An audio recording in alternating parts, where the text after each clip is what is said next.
কবি হেম বৰুৱা। মাজ নিশা নিবিড় অন্ধকাৰ, পৃথিৱীখন নীৰৱ নিতাল। এয়া কান্দিছে কোনে? কাৰ অশৰীৰ আত্মা এয়া কান্দি কাটি হৈছে বাউলি?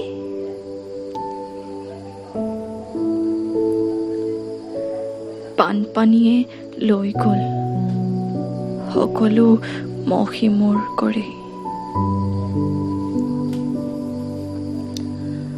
স্বামী গ'ল কোনো এক নিৰাকাৰ জগতলৈ। কপালৰ ফুটাই মচ খাই গ'ল।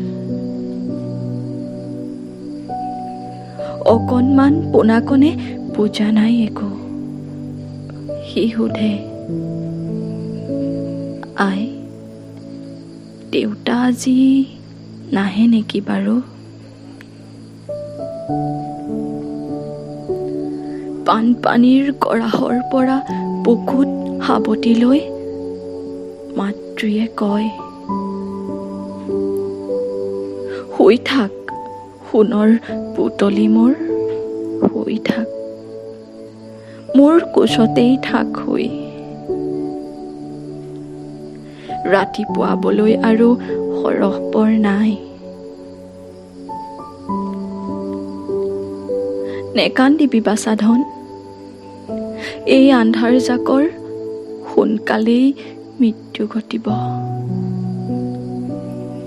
আমি ভাত পাম, কাপোৰ পাম, থাকিবলৈ ঘৰ পাম।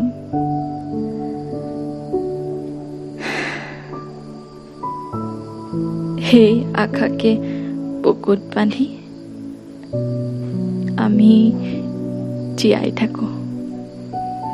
জীয়াই থকাই আমাৰ কাম।